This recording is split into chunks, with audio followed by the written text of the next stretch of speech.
Lines and angles. So today our new topic, that is lines and angles. We already studied about lines and angles in our previous classes. हम अपनी छोटी classes से हमने drawing हमने start की है, तो उन सभी क्लासेस में हमने लाइंस और एंगल्स के बारे में पढ़ा है. बट अभी भी हायर क्लासेस में जो बच्चे हैं उनको ज्योमेट्री जो है वो सबसे बुरी लगती है. जब भी कोई ज्योमेट्री से रिलेटेड कोई चैप्टर आता है तो वो पहले ही उस चैप्टर को अलग कर देते हैं और उससे स्टार्ट नहीं करते. तो सबसे बड़ी प्रॉब्लम ये है कि जो स्टूडेंट्स हैं वो ज्योमेट्री को इसलिए नहीं पसंद करते बिकॉज जो बेसिक्स कॉन्सेप्ट्स जो हैं वो उन्हें क्लियर नहीं होते. ठीक है, तो आज मैं इन्हीं बेसिक कॉन्सेप्ट्स के साथ ये चैप्टर आपके सामने लेके आई हूँ. This is your lines and angles. तो सबसे पहले यहाँ पे ऑलरेडी मैंने 3 डिफरेंट टाइप्स ऑफ लाइन यहाँ पे ड्रॉ की हैं. तो सबसे पहले अगर आप देख रहे हैं ये जो है, in this we have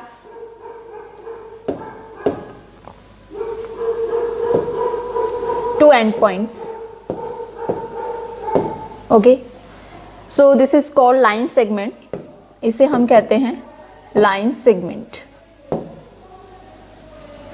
Line segment in which we have two end points. That means we cannot extend it from both sides. हम इसे extend नहीं कर सकते, ना हम इसे यहाँ से extend कर सकते हैं, ना A point से extend कर सकते हैं. So this is called the line segment. इसे हम क्या कहते हैं, line segment कहते हैं. So here we have one end point. अगर आप यहाँ देखें, यहाँ हमारे पास एक ही end point है और दूसरा जो है that is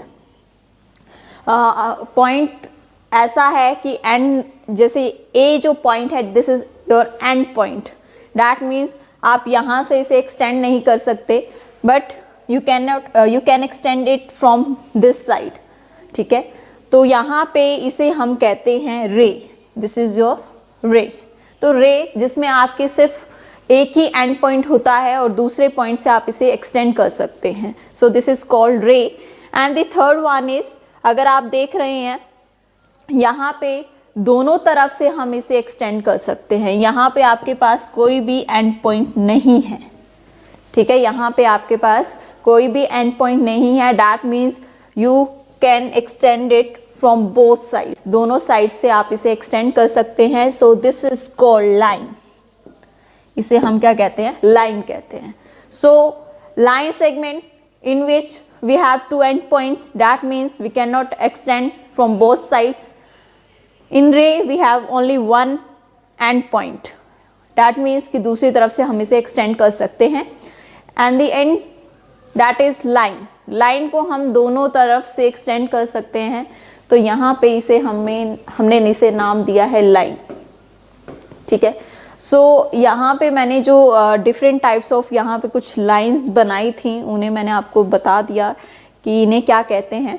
नाउ अब हमारी जो टर्न है दैट इज एंगल्स. चलिए तो एंगल्स देखते हैं. सो क्लासिफिकेशन ऑफ एंगल्स, यहाँ पे ऑलरेडी मैंने कुछ एंगल्स बनाए हुए हैं. So you can see here जो फर्स्ट एंगल यहाँ पे मैंने बनाया हुआ है. So this is your 0 degree. That means ये स्ट्रेट लाइन है, यहाँ से अभी एंगल आपका स्टार्ट हुआ है. So an angle which is lying between 0 and 90 degree. जो 0 और 90 डिग्री के बीच में लाई कर रहा है उस एंगल को हम कहते हैं acute angle. That is your acute angle. ठीक है, तो अगर आप देख सकते हैं यहाँ पे मैंने 60 डिग्री का एंगल बनाया है. So that is lying between 0 and 90. यहाँ हम इसे नाम दे देते हैं कोई भी x. ठीक है, so here this is 0 and 90 degree. That means ये दोनों एंगल्स के बीच में लाई कर रहा है, तो इसे हम क्या कहेंगे, एक्यूट एंगल कहेंगे. And this one is your 90 degree. So this is called right angle. इसे हम क्या कहते हैं, राइट एंगल कहते हैं. ओके, राइट एंगल, जो भी एंगल आपका 90 डिग्री का होगा उसे हम राइट एंगल कहते हैं. तो अगर आप यहाँ पे देखेंगे ये जो एंगल है ये 90 डिग्री से ज़्यादा है. So this is called obtuse angle. Obtuse angle जो आपका 90 डिग्री से ज़्यादा होगा और 180 डिग्री से कम होगा. ठीक है, जो 90 डिग्री से ज़्यादा होगा और 180 से कम होगा, that is called obtuse angle, उसे हम कहते हैं ऑब्ट्यूज एंगल। तो यहाँ पे अगर आप देख सकते हैं, दिस इज़ योर 120 डिग्री, तो इसे हम ऑब्ट्यूज एंगल कहेंगे। This is your straight angle, इसे हम स्ट्रेट एंगल कहते हैं, बिकॉज यहाँ पे अगर आप देखें ये आपका 180 डिग्री का एंगल बना रहा है। 180 degree that is straight line, ठीक है। जब भी आपकी कोई लाइन होती है उसमें हमेशा 180 डिग्री का एंगल बनता है, डैट इज ऑफ 180 डिग्री। सो इसे हम कहते हैं स्ट्रेट एंगल।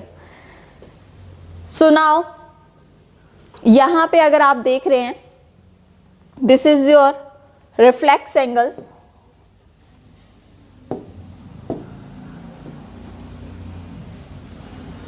रिफ्लेक्स एंगल यहाँ पे अगर आप देख रहे हैं, that is 180, more than 180 degree and less than 360 degree. जो 360 डिग्री से कम होगा और 180 डिग्री से ज़्यादा होगा उसे हम रिफ्लेक्स एंगल कहते हैं। So this is your 270 degree and this one is your complete angle. Complete angle जो 360 डिग्री का एंगल बनाए, complete angle that is 360 degree, ठीक है। तो यहाँ से लेकर वापिस उसी पॉइंट में जो आ गया, जो एंगल बना यहाँ से लेके यहाँ तक, for example your circle, circle में हमेशा 360 डिग्री का एंगल बनता है। So this angle is called complete angle. So this is the classification of angles, ठीक है। आगे देखते हैं आगे क्या है। Next is adjacent angles. Adjacent angles, यहाँ पे एडजेसेंट एंगल्स का जो बात हो रही है, अगर आप देखें यहाँ पे मैंने दो एंगल्स बना दिए, ये angle AOB and angle BOC। सो ये दोनों जो एंगल हैं, ये दोनों एंगल्स क्या हैं, एडजेसेंट एंगल्स हैं। क्यों? क्योंकि दोनों एंगल्स की क्या है, कॉमन वर्टेक्स है, ठीक है। यहाँ पे अगर आप देख रहे होंगे मैंने कुछ पॉइंट्स लिखे हैं जो एडजेसेंट एंगल्स की प्रॉपर्टीज हैं, ठीक है, कि यहाँ पे अ कॉमन वर्टेक्स, इन दोनों एंगल्स की क्या होंगी, कॉमन वर्टेक्स होगी। डैट मीन्स एक कॉमन पॉइंट में ये दोनों एंगल्स बन रहे हैं। जैसे कि अगर आप यहाँ देखिए O ही पॉइंट में ये दोनों एंगल्स बन रहे हैं। So that is a common vertex. Next one is a common arm. Arm, यहाँ पे हम इस रे की बात कर रहे हैं, ठीक है। तो अगर आप देख रहे हैं ये जो आर्म है ये दोनों एंगल्स में आ रही है। अगर आप इस एंगल की बात करें, एंगल AOB, तब भी आपकी OB आ रही है, और अगर आप एंगल BOC की बात करेंगे तब भी आपकी आपकी OB जो साइड है वो आ रही है। So this is a common arm, इसे हम यहाँ पे क्या कह रहे हैं, कॉमन आर्म।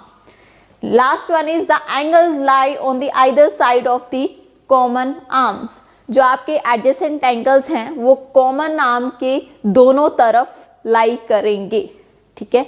तो सिंपल सी बात है कि जो आपके एडजेसेंट एंगल्स हैं, हम उन एंगल्स को एडजेसेंट एंगल्स कहते हैं जो बिल्कुल साथ में बन रहे हों, ठीक है।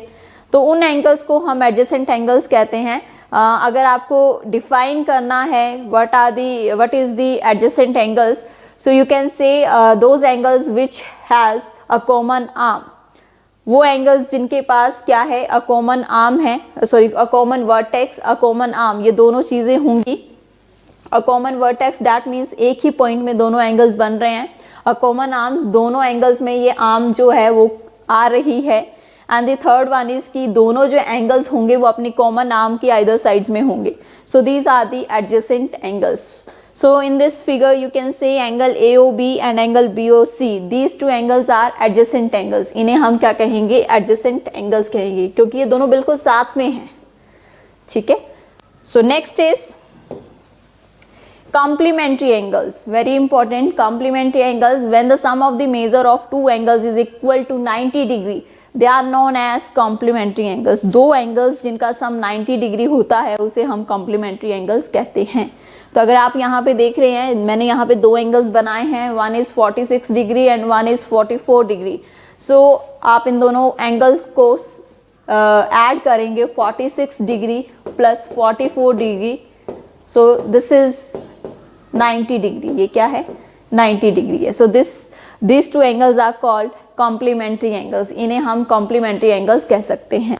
Each of the two angles is called the complement of the other. ये दोनों एंगल्स एक दूसरे के कॉम्प्लीमेंट कहलाए जाते हैं।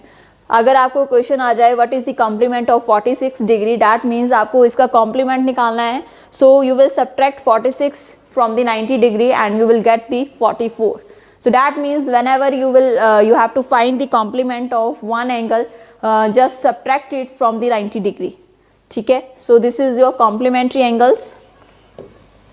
Next one is supplementary angles. So complementary and supplementary दोनों same है, but the difference is when the sum of the measure of two angle is equal to 180 degree. Supplementary angles में आपका जो angles हैं उनका जो sum होगा that is 180 degree. So this is called supplementary angles. इन्हें हम supplementary angles कहते हैं. Similarly each of the two is called the supplement of the other. यहाँ पे ये दोनों जो angles होंगे ये एक दूसरे के supplement कहलाए जाते हैं. So here you can see both angles. यहाँ पे 110 degree and 70 degree दोनों angles जो हैं they are supplementary angles, because अगर आप इन दोनों angles को add करेंगे 110 degree plus 70 degree you will get 180 degree. और अगर आपको इन दोनों में से कोई भी अगर आपको एंगल आ जाए and you have to find the supplement of that angle, so just subtract it from the 180 degree.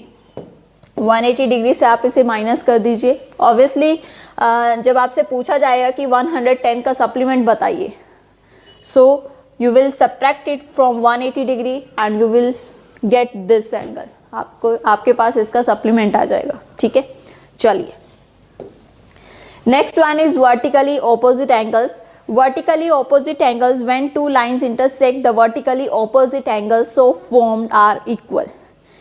तो vertically opposite angles जो होते हैं ये तब बनते हैं जब आपकी lines जो होती हैं वो intersect होती हैं, मतलब एक दूसरे को काटती हैं. अगर आप यहाँ पे देख रहे हैं दोनों लाइन एक दूसरे को intersect कर रही हैं, तो यहाँ पे जो vertically opposite angles बनेंगे, ठीक है, वो क्या होंगे, equal होंगे. ठीक है, so here you can see these two angles. इन दोनों एंगल्स की अगर बात करूं ए और B, these two angles are vertically opposite angles. So we can write angle A is equal to angle B. Angle A जो है वो एंगल बी के इक्वल है. Similarly here this is C and D. So angle C जो है वो angle D के equal है. ठीक है, तो जब भी आपको क्वेश्चन आता है, कोई भी क्वेश्चन जहाँ पे भी आप वर्ड पढ़े intersect, so that means in that question you will use vertically opposite angles. आप इसे यूज़ कर सकते हैं क्योंकि वर्टिकली ऑपोजिट एंगल्स जो होते हैं वो क्या होते हैं, इक्वल होते हैं. ठीक है, तो आप देख सकते हैं कि जब भी दो लाइंस इंटरसेक्ट करें, ठीक है, एक दूसरे को काटती हैं, तो वहाँ पे वर्टिकली ऑपोजिट एंगल बनते हैं और वो क्या होते हैं, इक्वल होते हैं. Parallel lines, very important topic, parallel lines. So here parallel lines, कुछ मैंने यहाँ पे प्रॉपर्टीज लिखी हैं पैरेलल लाइंस की. Parallel lines can be extended endlessly in either direction, but the distance between the lines will always remain constant. That means कि आप parallel lines को एक्सटेंड कर सकते हैं दोनों तरफ से, जितना चाहें आप उसे एक्सटेंड कर सकते हैं, but the main thing is the distance between these two lines always remain constant. That means उन दोनों lines के बीच में जो distance होगा वो constant ही रहना चाहिए. That means same रहना चाहिए. So that lines will call parallel lines. उन्हें हम तब parallel lines कह सकते हैं. ठीक है. Second is parallel lines never intersect and have no common points. Parallel lines कभी भी एक दूसरे को intersect नहीं करती. ठीक है, बिकॉज जब भी दो पैरेलल लाइंस होंगी और उनके बीच का जो डिस्टेंस है वो कांस्टेंट ही रहेगा, वो कभी भी एक दूसरे को इंटरसेक्ट नहीं कर सकती. And have no common points. Have no common points that means कि अगर वो इंटरसेक्ट ही नहीं करेंगी तो उनका कोई कॉमन पॉइंट भी नहीं होगा. ठीक है, तो यहाँ पे मैंने एग्जाम्पल आपको दिया है, मैंने एक फिगर बनाई है.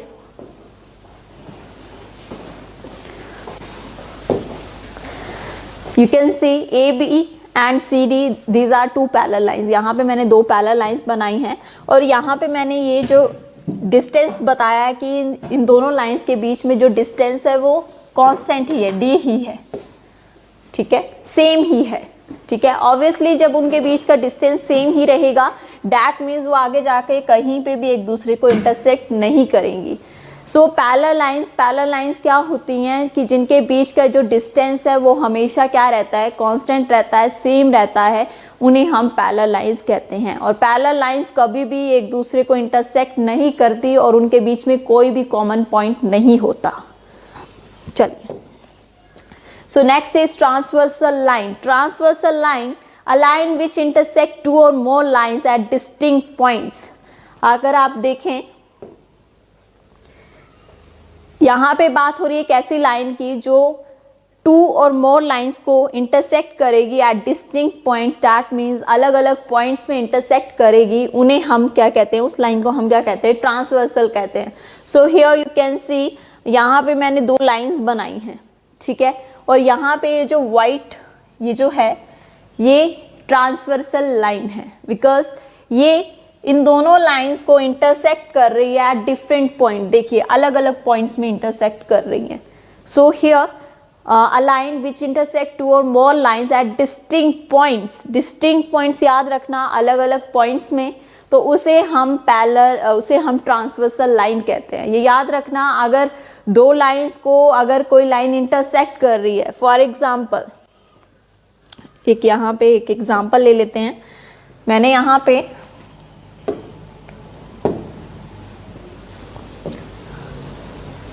ये मैंने दो लाइंस बनाई हैं, ठीक है। Now here I am going to draw a transversal line. मैं यहाँ पे एक ट्रांसवर्सल लाइन बना रही हूँ।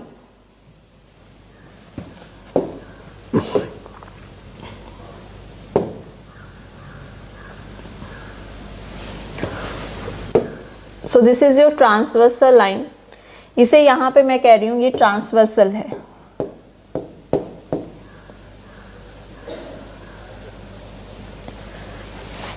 मैं यहाँ पे अभी ये कह रही हूँ कि ये जो दो, ये और ये लाइन, यहाँ पे टू लाइंस हैं और यहाँ पे ये जो लाइन है इन दोनों को लाइंस को इंटरसेक्ट कर रही है, ठीक है। अभी तक हमने यही पढ़ा था, a line which intersect two or more lines at distinct points. तो यहाँ पे ये जो लाइन है इन दोनों लाइंस को एक ही पॉइंट में इंटरसेक्ट कर रही है, अलग अलग पॉइंट्स में नहीं कर रही।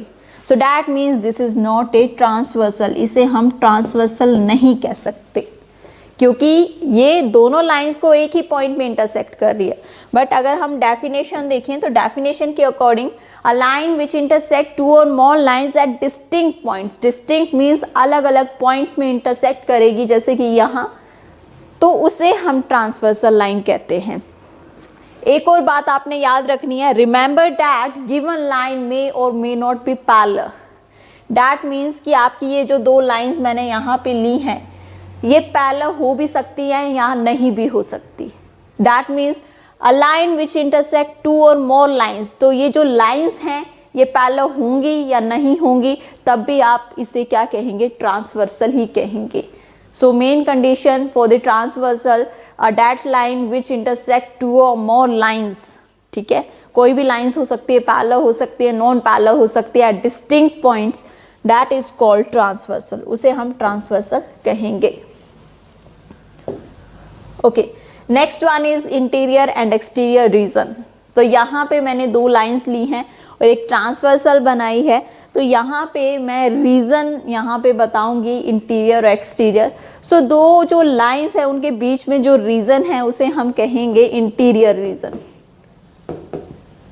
नाम से ही क्लियर हो रहा है, इंटीरियर रीजन। सिमिलरली ये भी आपका क्या है, इंटीरियर रीजन है। Okay, and this one is your exterior region. Exterior जो लाइंस के बाहर होगा उस रीजन को आप क्या कहेंगे, एक्सटीरियर रीजन कहेंगे। ये भी आपका एक्सटीरियर रीजन है।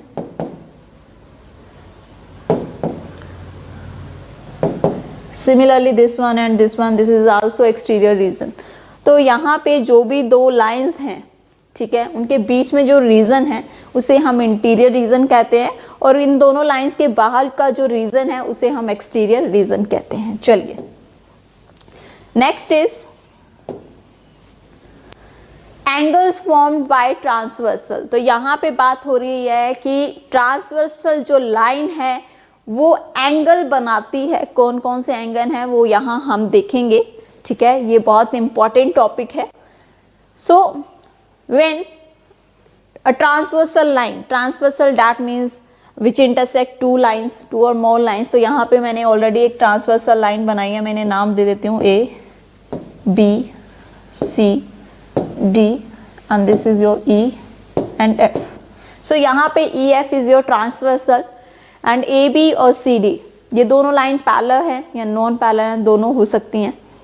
अभी मैं बात कर रही हूँ यहाँ पे कि अगर कोई ट्रांसवर्सल लाइन है तो वहाँ पे ट्रांसवर्सल लाइन दैट मीन्स कि ऑलरेडी वहाँ पे टू लाइन्स तो होंगी और वो उसको इंटरसेक्ट कर रही है, तो वहाँ पे कुछ एंगल्स बनते हैं। First one is interior angles. Interior angles की अगर हम बात करें तो इंटीरियर एंगल्स में अगर आप देख रहे हैं, अभी मैंने आपको रीजन बताया था कि दोनों लाइन के बीच में जो रीजन है that is called interior region. तो इसके बीच में जो भी एंगल्स ये बन रहे हैं सी डी ई एफ, ये सभी एंगल्स क्या हैं?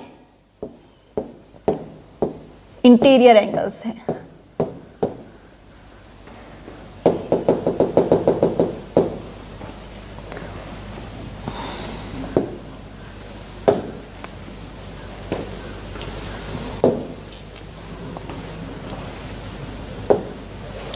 So here we have angle C, angle D, angle E and angle F। ये दोनों ये चारों जो एंगल्स हैं these are interior angles, इन्हें हम इंटीरियर एंगल्स कहेंगे।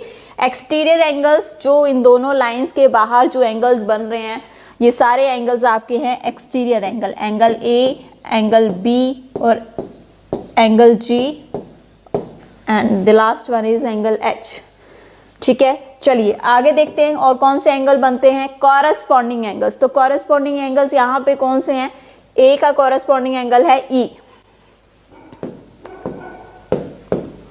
यहाँ पे पेयर्स में एंगल बन रहे हैं। एंगल सी के कॉरस्पॉन्डिंग है एंगल जी,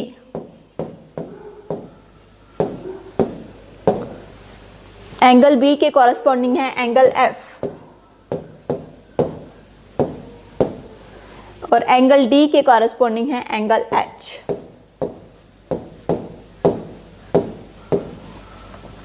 सो कॉरस्पॉन्डिंग एंगल्स यहाँ पे मैंने पेयर्स इस तरह से बनाए हैं कि जैसे कि ट्रांसवर्सल लाइन है, ठीक है, तो ट्रांसवर्सल लाइन के मैंने लेफ्ट साइड के एंगल्स को कंसीडर किया है। फर्स्टली लेफ्ट साइड के एंगल्स लिए और मैंने पेयर्स इस तरह से बनाए हैं कि एक जो एंगल होगा वो एक्सटीरियर से होगा और एक जो होगा वो इंटीरियर से होगा। So here angle A from the exterior and angle E from the interior. तो यहाँ पे इसके कॉरस्पॉन्डिंग एंगल है एंगल ई और एंगल सी के कॉरस्पॉन्डिंग है angle G. Similarly here angle B corresponding angle angle F and here angle D corresponding angle is H.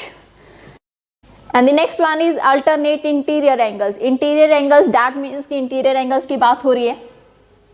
यहाँ पे भी पेयर्स बन रहे हैं। एंगल सी के अल्टरनेट एंगल है एंगल एफ,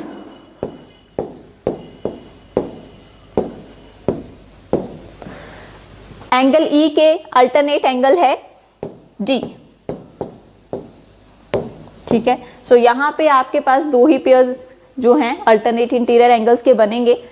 तो ये ध्यान रखना, alternate interior angles that means interior के एंगल्स की बात हो रही है। और अल्टरनेट में आप क्या करेंगे, जो एक आप जो पेयर लिख रहे हैं उसमें जो एक एंगल होगा वो आप लेफ्ट साइड से लेंगे और दूसरा राइट साइड से लेंगे। और याद रखना ये दोनों पेयर्स हैं कभी भी लीनियर पेयर नहीं बनाते। दैट मीन्स ये बिल्कुल साथ में नहीं होने चाहिए। दैट मीन्स एंगल सी और एंगल डी नहीं हो सकते। It will be angle C और एंगल एफ, एंगल डी और एंगल ई। ठीक है, so these are the alternate interior angle and the next one is alternate exterior angles. नाम से क्लियर हो रहा है एक्सटीरियर दैट मीन्स आप बाहर के एंगल्स को कंसीडर करेंगे। So here we have angle A and angle H, angle B और एंगल जी। तो ये दोनों जो पेयर्स हैं ये आपके हैं अल्टरनेट एक्सटीरियर एंगल्स। तो यहाँ पे भी पेयर्स मैंने इसी तरह से बनाए हैं कि एक जो एंगल मैं ले रही हूँ पेयर में वो आपकी लेफ्ट साइड से है और दूसरा जो है वो राइट साइड से है। बट यहाँ पे आप दोनों एंगल्स जो हैं वो लीनियर पेयर नहीं हो सकते, वो साथ में इस तरह से आपका जो 180 डिग्री का एंगल है वो नहीं बना सकते। So that's why angle A के अल्टरनेट एंगल जो है दैट इज एंगल एच। चलिए आगे देखते हैं। Next is co interior angles. को इंटीरियर, अगेन इंटीरियर वर्ड यहाँ पे यूज हो रहा है। सो दैट मीन्स जो ये इंटीरियर रीजन में जो एंगल्स हैं वही यहाँ कंसीडर होंगे। को इंटीरियर एंगल्स में आप एंगल्स लेंगे ट्रांसवर्सल की एक ही साइड के। अगर आप राइट साइड के दोनों एंगल्स देख रहे हैं दैट इज एंगल बी और एंगल डी, तो ये यहाँ पे आपके को इंटीरियर एंगल्स बना रहे हैं, angle B and angle D. And the next one is angle A और एंगल सी। को इंटीरियर में एक ही साइड के दोनों एंगल्स आप लेंगे। सो ये एंगल्स आपके तब बनते हैं जब एक ट्रांसवर्सल लाइन टू लाइंस को इंटरसेक्ट करती है एट डिस्टिंक्ट पॉइंट्स, तो वहाँ पे ये आपके पास कुछ एंगल्स बनेंगे, कुछ पेयर्स ऑफ एंगल्स बनेंगे। And the last one most important, angles formed by a transversal of parallel lines. अभी हमने जो बात की थी वहाँ पे ट्रांसवर्सल लाइन ली थी, ठीक है, और वहाँ पे जो दोनों लाइंस थी वो मैंने कहा था कि पैरेलल है, नॉन पैरेलल है, दोनों हो सकती हैं, ठीक है। नॉन पैरेलल के केस में लेके चले थे। दैट मीन्स अगर पैरेलल भी है नॉन पैरेलल भी है तब भी वो आपके एंगल्स वहाँ पे बनेंगे, कोरस्पॉन्डिंग एंगल्स बनेंगे, अल्टरनेट इंटीरियर एंगल्स बनेंगे, को इंटीरियर एंगल्स बनेंगे। बट अब मैं यहाँ पे बात कर रही हूँ angles formed by transversal of parallel lines की। अब आपके पास वो दो लाइंस जो थी वो क्या है, पैरेलल हैं।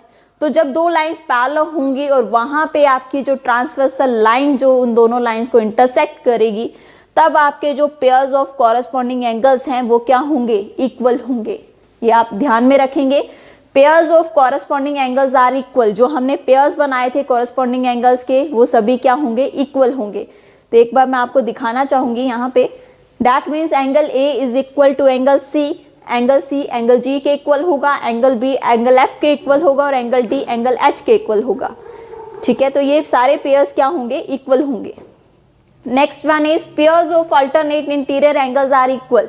सिमिलरली आपके अल्टरनेट इंटीरियर एंगल्स भी इक्वल होंगे और अल्टरनेट एक्सटीरियर एंगल्स भी आपके क्या होंगे, इक्वल होंगे, जो अभी हमने पेयर्स बनाए थे। And the last one is co interior angles on parallel lines are supplementary. यहाँ पे ये ध्यान रखना, अभी तक हमने सभी एंगल्स को इक्वल किया था, बट द को इंटीरियर एंगल्स जो होते हैं वो क्या होते हैं, सप्लीमेंट्री होते हैं। दैट मीन्स दोनों एंगल्स का जो सम होगा वो होगा 180 डिग्री, मतलब angle B plus angle D is equal to 180 degree. Similarly angle A plus angle C ये भी आपका क्या होगा, 180 डिग्री होगा in case of parallel lines. जब भी पैरेलल लाइंस को अगर कोई ट्रांसवर्सल लाइन इंटरसेक्ट करेगी तो वहाँ पे ये जो एंगल्स हमने बनाए थे ये सभी क्या होंगे, इक्वल होंगे। तो आज के टॉपिक में सिर्फ इतना ही था। Thank you.